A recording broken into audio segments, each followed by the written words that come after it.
నమస్తే బ్రదర్, ఎలా ఉన్నారు?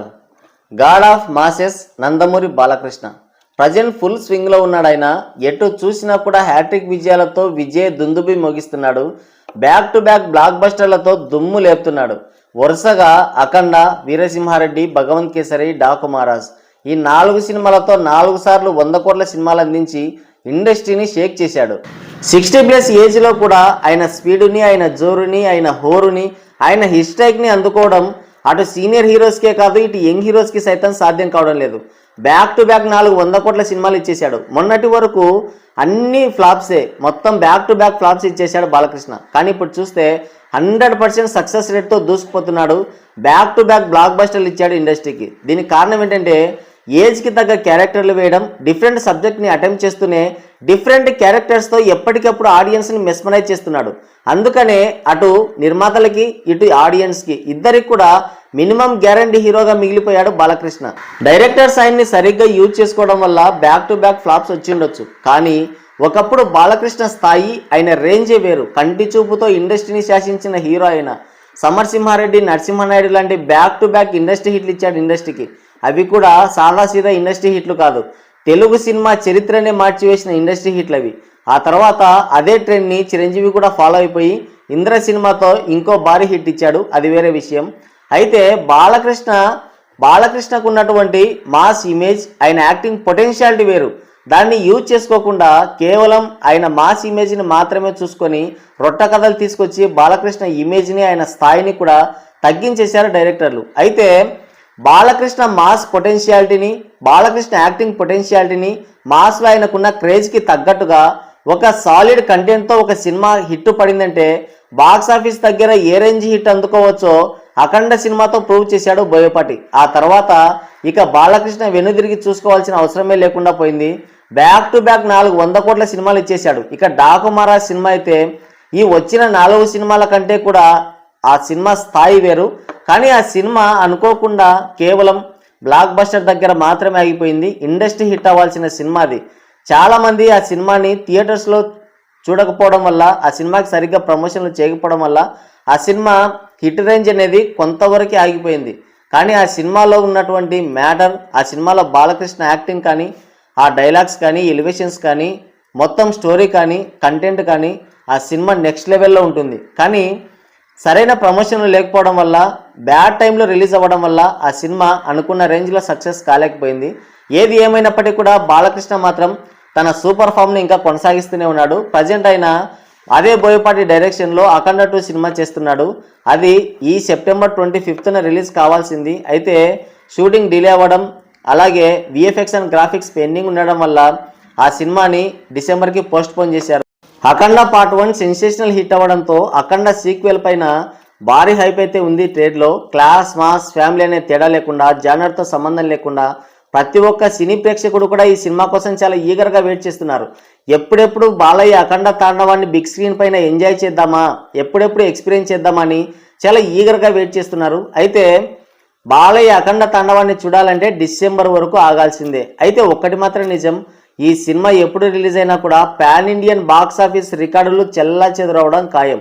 ఈ సినిమాలో ఉన్న కంటెంట్ కావచ్చు, బాలయ్య లుక్ అండ్ గెటప్ కావచ్చు, ఆ విజువల్స్ కావచ్చు, ప్రతి ఒక్కటి కూడా టాప్ నాచ్, అంటే వేరే లెవెల్లో ఉన్నాయి. ఒక టీజర్లోనే అన్ని చూపించేశారు.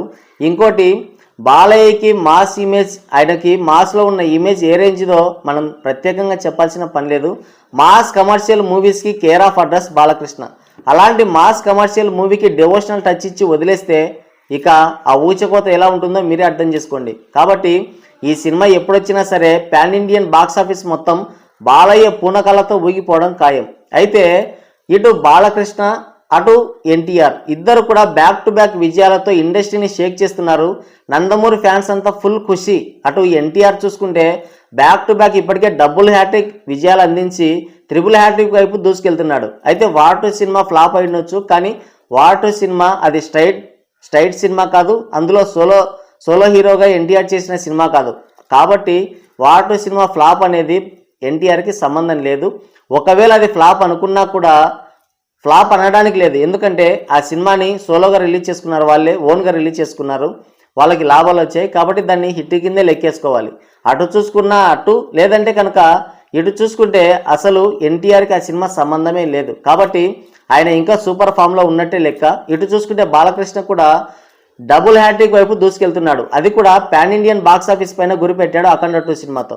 నందమూరి ఫ్యాన్స్ అంతా ఫుల్ ఖుషి, అటు ఎన్టీఆర్ ఇటు బాలకృష్ణ, అబ్బాయి బాబాయ్ ఇద్దరు కూడా ఇండస్ట్రీని బ్యాక్ టు బ్యాక్ విజయాలతో షేక్ చేస్తున్నారు. అయితే నందమూరి ఫ్యాన్స్ అంతా ఫుల్ ఖుషి, కానీ ఒక్క పేరు చెప్తే మాత్రం వాళ్ళకి గొంతులో పచ్చి వెలక్కాయ పడ్డట్టు అవుతుంది. ఆ పేరే నందమూరి మోక్షజ్ఞ.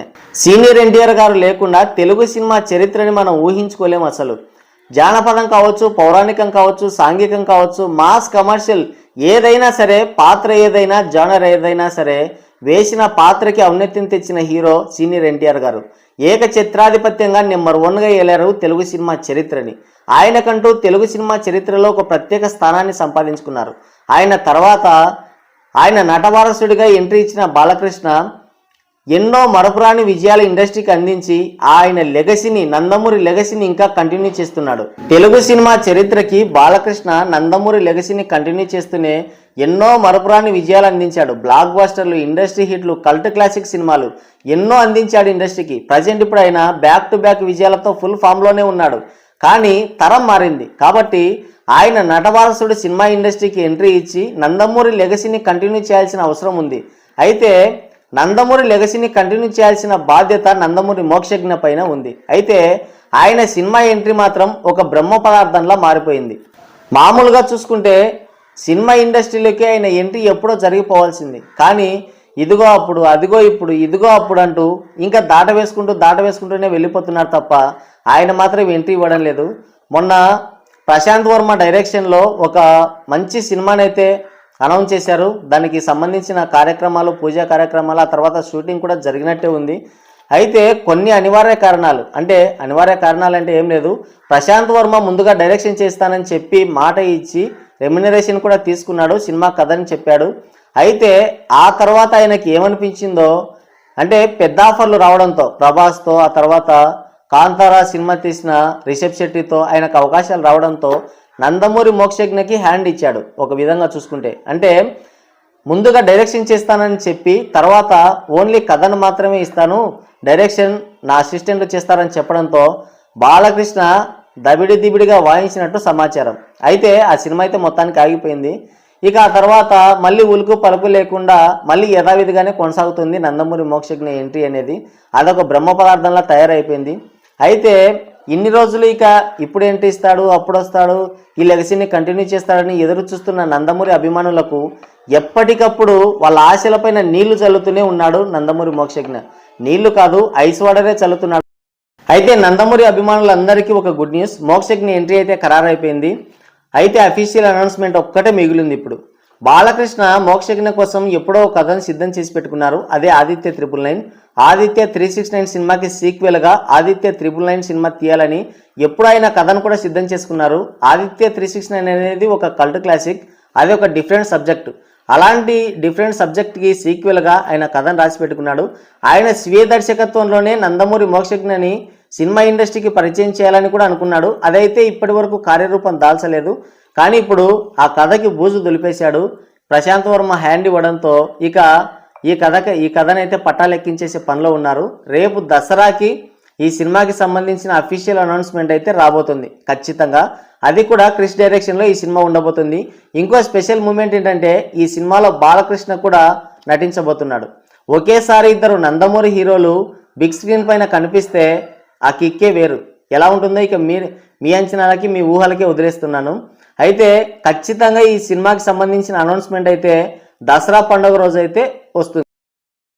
బాలకృష్ణ అందించిన కథతో క్రిష్ డైరెక్షన్లో నందమూరి మోక్షజ్ఞ సినిమా ఇండస్ట్రీకి అయితే ఎంట్రీ ఇవ్వబోతున్నాడు. దసరాకి ఈ సినిమాకి సంబంధించిన అనౌన్స్మెంట్ అయితే వస్తుంది. అయితే గతంలో బాలకృష్ణ, క్రిష్ ఇద్దరు కూడా పనిచేశారు. గౌతమిపుత్ర శాతకర్ణి, కథానాయకుడు, మహానాయకుడు సినిమాలు అయితే చేశారు. కథానాయకుడు, మహానాయకుడు సినిమాలు బాగానే ఉంటాయి, కాకపోతే ఎందుకనో ఆ సినిమాలు బాక్స్ ఆఫీస్ వద్ద అంతగా ఆడలేదు. సినిమా అయితే ఫ్లాప్ అయ్యాయి. కానీ ఆ సినిమాలో ఉన్న కంటెంట్ కానీ ఆ సినిమా రేంజ్ కానీ వేరు, కానీ సినిమాలు అయితే ఫ్లాప్ అయ్యాయి. కానీ గౌతమిపుత్ర శాతకర్ణి మాత్రం అటు కమర్షియల్గా కావచ్చు, ఇటు క్రిటిక్స్ పరంగా కావచ్చు, రెండు విధాలుగా కూడా సినిమా భారీ సక్సెస్ అయితే అందుకుంది. ఆ సినిమాలకి పనిచేసిన అనుభవంతో ఆ సినిమాలకి క్రిష్ పనితనాన్ని చూసిన బాలకృష్ణ మరొకసారి అవకాశం ఇచ్చాడు. అది కూడా పెద్ద అవకాశం ఇచ్చాడు. ఎందుకంటే నందమూరి లెగసీని ముందుకు తీసుకెళ్లే హీరోని నిలబెట్టబోతున్నాడు క్రిష్. డైరెక్టర్ క్రిష్కి అయితే చాలా పెద్ద పని పడిందనే చెప్పాలి. ఎందుకంటే నందమూరి లెగసీని కంటిన్యూ చేసే 3వ తరం హీరోని ఈ సినిమా ఇండస్ట్రీకి పరిచయం చేయబోతున్నాడు.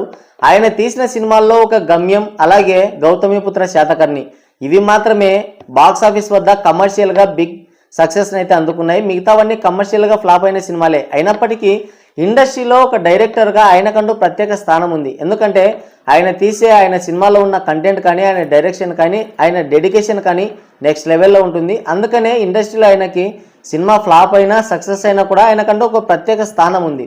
అయితే ఆయనకి ఫ్రీ హ్యాండ్స్ ఇస్తే సినిమా రిజల్ట్ మాత్రం వేరే లెవెల్లో ఉంటుంది. దానికి నిదర్శనమే గౌతమిపుత్ర శాతకర్ణి. బాలకృష్ణ గురించి మనకు తెలుసు. ఆయన ఏదైనా ఒకసారి సినిమా చేయడానికి ఒప్పుకున్నాడంటే సినిమా కథలో వేలు పెట్టడం అంటూ ఉండదు. డైరెక్షన్లో కానీ ఇంకా ఏ విషయంలో కూడా ఆయన కలగజేసుకోడు. రావడం, ఆయన షూటింగ్ కంప్లీట్ చేసుకోవడం, వెళ్ళిపోవడం. ఇక మిగతావన్నీ కూడా నిర్మాతకి, డైరెక్టర్కి వదిలేస్తాడు. అలాగే ఫ్రీ హ్యాండ్స్ ఇచ్చినందుకు గౌతమిపుత్ర శాతకర్ణిని నెక్స్ట్ లెవెల్లో తీశాడు క్రిష్ మాత్రం. ఆ సినిమాని జస్ట్ 60 డేస్లోనో 70 డేస్లోనో కంప్లీట్ చేశాడు. అది కూడా భారీ విజువల్స్తో. సినిమా మాత్రం నెక్స్ట్ లెవెల్లో ఉంది. అదే సినిమాని రాజమౌళి తీసుకుంటే మాత్రం ఖచ్చితంగా ఒక 3-4 సంవత్సరాల టైం అయితే తీసుకునేవాడు. కానీ క్రిష్ మాత్రం అతి తక్కువ టైంలోనే హై క్వాలిటీ అవుట్పుట్ ఇచ్చాడు. ఇప్పుడు మిరాయి సినిమా గురించి మనం ఎట్లా మాట్లాడుకుంటున్నామో అప్పట్లో గౌతమిపుత్ర శాతకర్ణి సినిమా గురించి అంత గొప్పగా మాట్లాడుకున్నారు. అలాంటి అవుట్పుట్ ఇచ్చాడు. మరి ఇప్పుడు ఒక కల్ట్ క్లాసిక్ సినిమాకి సీక్వెల్గా ఈ ఆదిత్య 999 సినిమాని అయితే తీయబోతున్నాడు. అది కూడా నందమూరి మోక్షజ్ఞతో. మరి ఈ సినిమాని ఎలా తీస్తాడో, ఆయన్ని మనకి ఎలా ప్రజెంట్ చేస్తాడో చూడాలి. మరి బాలకృష్ణ అందించిన కథతో డైరెక్టర్ క్రిష్ డైరెక్షన్లో నందమూరి మోక్షజ్ఞ ఎంట్రీ ఇవ్వడం గురించి మీరేమనుకుంటున్నారు? కింద కామెంట్ చేయండి.